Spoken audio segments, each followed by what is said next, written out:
Hi, my name is Sarah Livingston, and I want to tell you a little bit about myself. Well, my story. So in June 2010, my mom got diagnosed with breast cancer.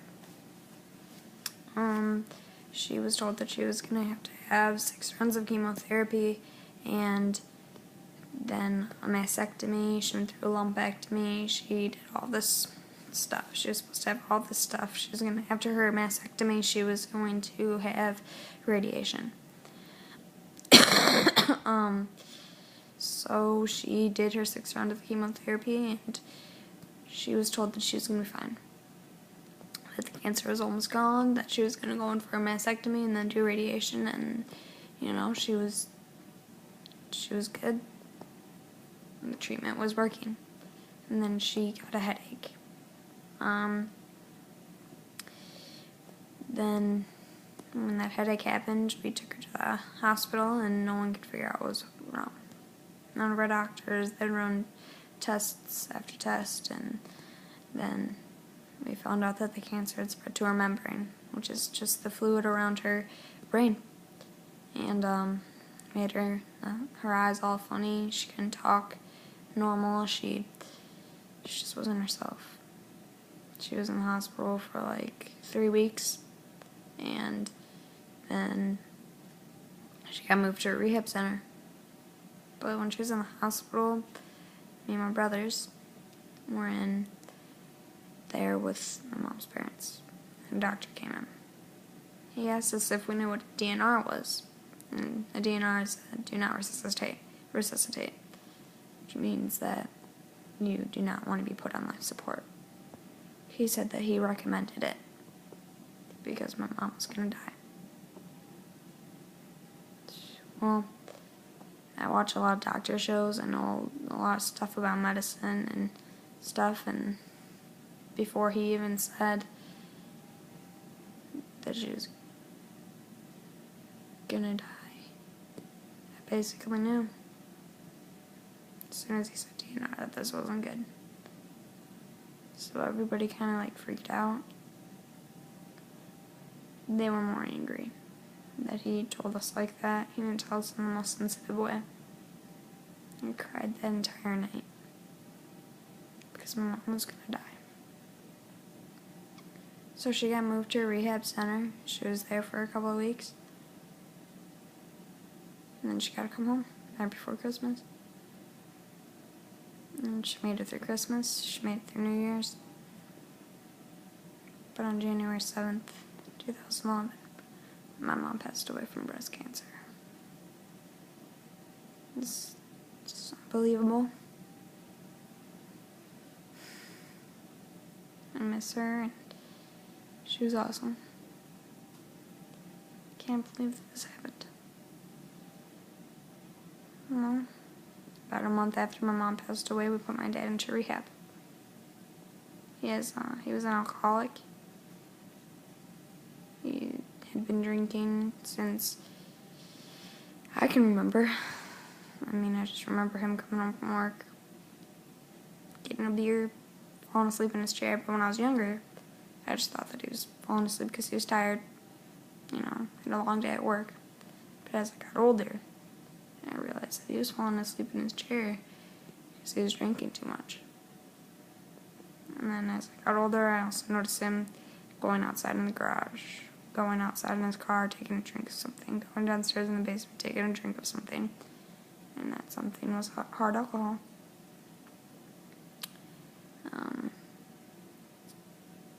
So we put him in rehab. And he's been sober ever since. He'll be sober 2 years in 2 years in February. He'll be sober. But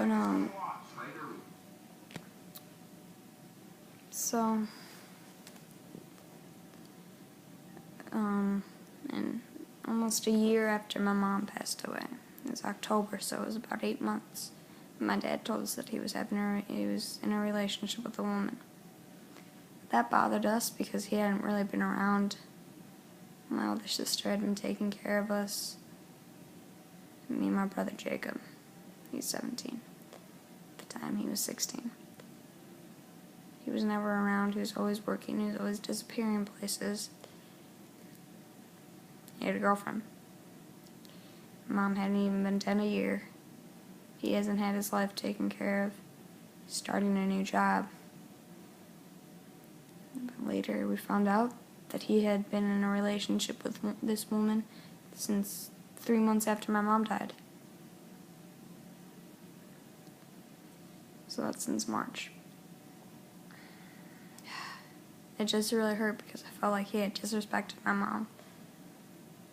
3 months after 3 months. She had only been gone 3 months. And one of those months he was drinking. Next month he was in rehab. Third month he was so involved in AA meetings. He was going like 3 times a day. So my question was, where did he have time to go out and get a girlfriend? That was hard. But in May 2012, I got diagnosed with lymphoma. I had really bad stomachache. I and everybody else thought that it was just an ordinary stomachache. Everybody thought I was just hungry or just cramps or whatever, but it literally felt like I was getting stabbed in the stomach. So we went to the doctor.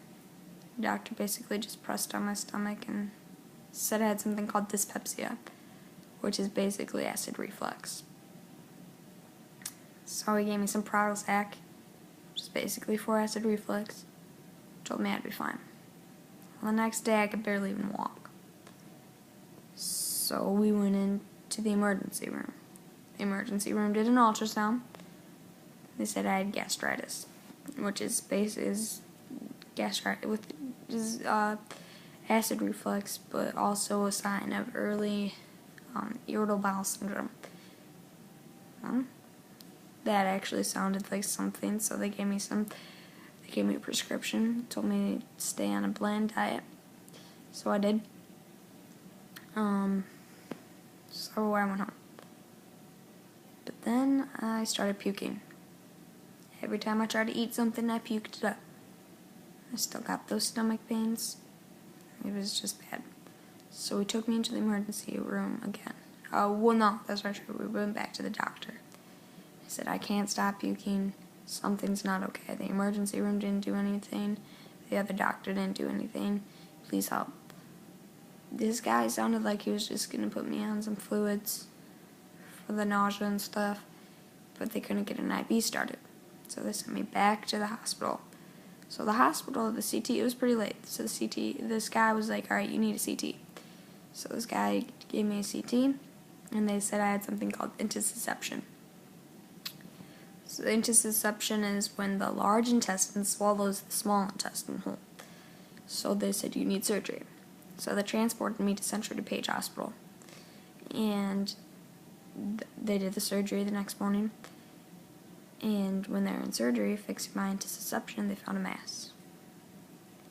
Well, they tested that mass. And 2 days later, I found out that I had cancer. Lymphoma. It's a year and a half after my mom died from cancer. So I was scared. I didn't know what to do. I was scared.